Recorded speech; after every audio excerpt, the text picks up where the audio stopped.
Olá pessoal, eu sou a Joyce. Nesse primeiro vídeo eu vou falar um pouco a respeito do artigo 4 da nossa aula 6 de análise de conteúdo, que é o artigo do Matos 2005, intitulado A Entrevista Não Estruturada como Forma de Conversação, Razões e Sugestões para Sua Análise.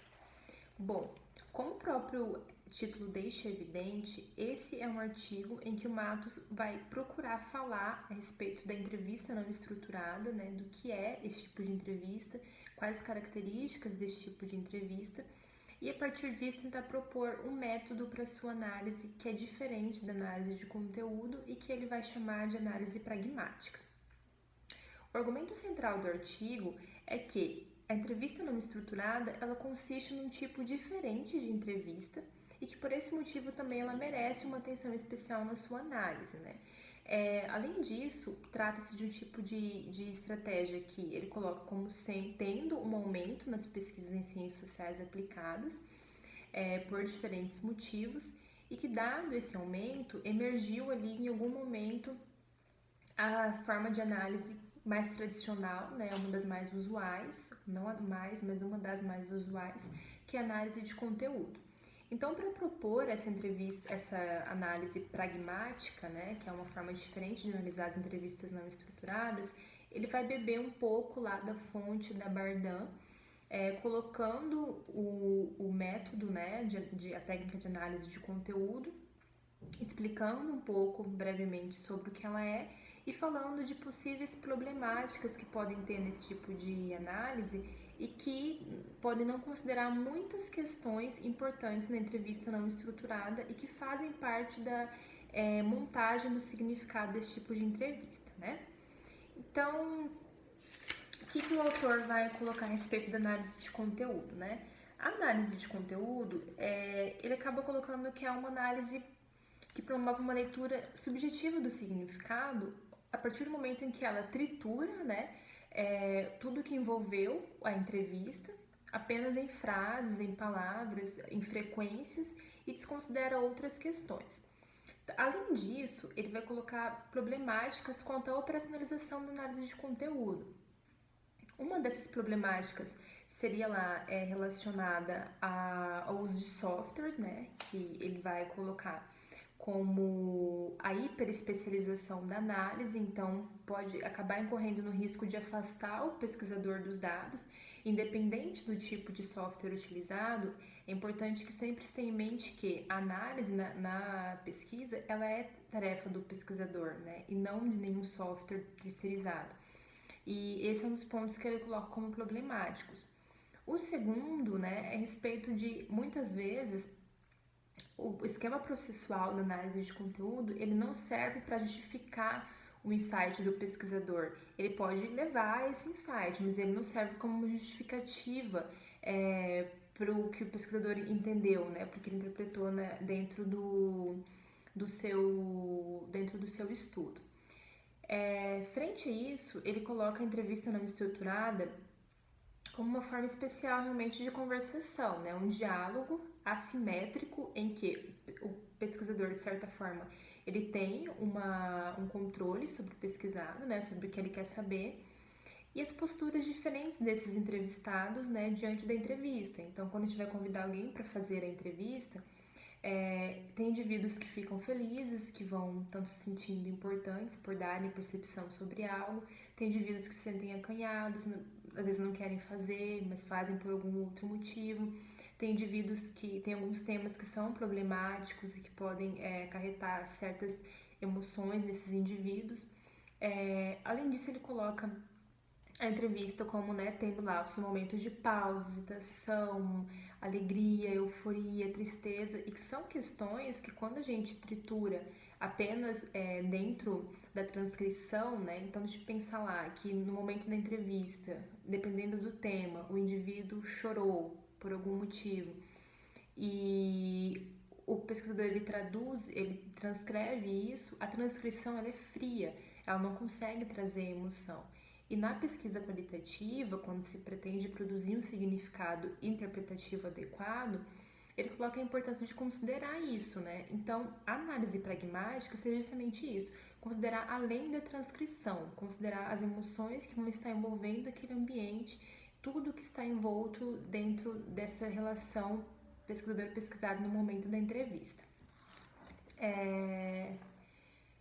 Frente a isso, né, a essa especialidade da entrevista não estruturada, frente ao tipo de diálogo que se cria nessa entrevista e análise de conteúdo, como sendo lá as problemáticas de análise de conteúdo que ele coloca, como sendo uma análise fria e subjetiva do significado real, ele vai propor uma análise pragmática desse tipo de entrevista, né, que seria um método alternativo. O que o Matos vai deixar bastante claro, né? É que há uma proposta de análise desse tipo de entrevista, mas que é como se fosse dizer para o pesquisador iniciante ou experiente, você tem vários tipos de forma de analisar e essa aqui é mais uma forma, é uma proposta. Então, cabe a você decidir se faz sentido no teu estudo ou não, se te atende ou não. Essa análise pragmática que ele coloca, ela vem em 5 fases, né? Na primeira fase, ele fala de recuperação, que é o momento realmente de transcrição da entrevista. Essa fase de recuperação, o Matos vai mencionar que precisa ser feito bastante próximo ou o mais próximo possível da entrevista em si. Por que essa proximidade é importante? Porque nesse momento, o pesquisador, quando está fazendo a transcrição, ele vai se lembrar de alguns detalhes que aconteceram na entrevista e que podem influenciar o significado, podem significar algo. Se ele demorar muito tempo para fazer a transcrição, eventualmente ele pode se esquecer de situações importantes. Então, nessa primeira fase de recuperação, ele sugere que ela seja feita o mais próximo possível da entrevista em si. Na segunda fase, que é a fase de análise do significado pragmático da conversação, então aqui é onde o pesquisador tem que se perguntar o que aconteceu naquele momento, quais foram os pontos de hesitação, de euforia, de tristeza, de negação, quais foram as expressões, que sentimentos estavam ali e que podem ter algum significado com relação à pergunta que eu estava fazendo para o entrevistado naquele momento. Esse é o momento onde realmente ultrapassa-se a transcrição fria para tentar capturar esses sentimentos que são envolvidos dentro da entrevista não estruturada. O terceiro momento, que é o momento que ele vai chamar de validação, é o momento em que cabe ao pesquisador levar para o entrevistado o que ele entendeu dessa entrevista e perguntar para ele, olha, eu entendi que nesse momento você quis dizer isso e aconteceu isso. Foi isso mesmo? Ou entendi errado? Esse momento, que ele vai chamar de validação aqui, ele não é uma triangulação, né? Não é tentar validar o que o entrevistado disse por documentos, por fontes externas, nada disso. É validar a entrevista com quem foi entrevistado mesmo, para saber se o que ele sentiu naquele momento condiz com aquilo que o pesquisador está interpretando desse significado, né?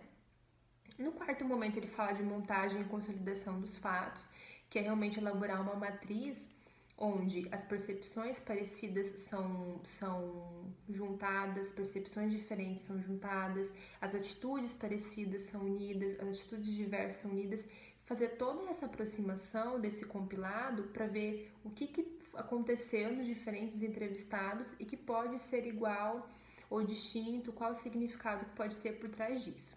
E na última fase, que é a análise dos conjuntos, é ver o que esses fatos individualmente significam, quais formam sentidos novos quando elas são colocadas em conjunto. Então, o que cada indivíduo falou que significa colocado em conjunto, o que isso significa de uma maneira mais contundente. Registro de observação. E essa última fase, a fase de análise de conjuntos, é a fase que o Matos vai colocar como sendo a fase rica em inspiração e argumentação, né? Que é o momento do pesquisador realmente argumentar, se inspirar e tentar interpretar o significado que ele está colocando naquelas falas da maneira mais próxima possível e mais conjunta possível com outras coisas que aconteceram durante a entrevista em si. Na observação final que ele vai fazer lá, ele traz alguns outros argumentos. Ele vai falar o seguinte, que a interpretação ela nunca pode ser validada, porque a interpretação varia de indivíduo para indivíduo. Então, um pesquisador olhando determinado ponto, ele pode ter uma interpretação e outro pode ter outra. Então, a interpretação ela não é sujeita à validação. O que é sujeito à validação, então? É o argumento que sustenta essa interpretação, né? Então, eu vou deixar bastante claro que o que tem que ser muito forte é o argumento que sustenta aquilo que o pesquisador interpretou do fato, né? Não é a interpretação em si, mas o argumento que ele traz e quão consistente é esse argumento dentro do contexto que ele está envolvido, do fenômeno, da interação com o entrevistado, quão forte é esse argumento que sustenta esse tipo de interpretação, tá? Então, em síntese, esse é um artigo que vai trazer aí uma forma alternativa, né, dividida nessas 5 fases que eu tentei descrever rapidamente para vocês, de análise da entrevista não estruturada ou semi-estruturada, chamada de análise pragmática. Então, aqui o Matos ele tenta realmente colocar novas alternativas, novas formas de avaliação para a entrevista não estruturada ou semi-estruturada que vão além da já conhecida análise de conteúdo. E é uma metodologia alternativa, é uma forma, né, uma nova forma de olhar para a prática de administração diferente da que nós temos das que são as mais tradicionais, né? Então, acho que é isso. Muito obrigada pela atenção de vocês e até a próxima.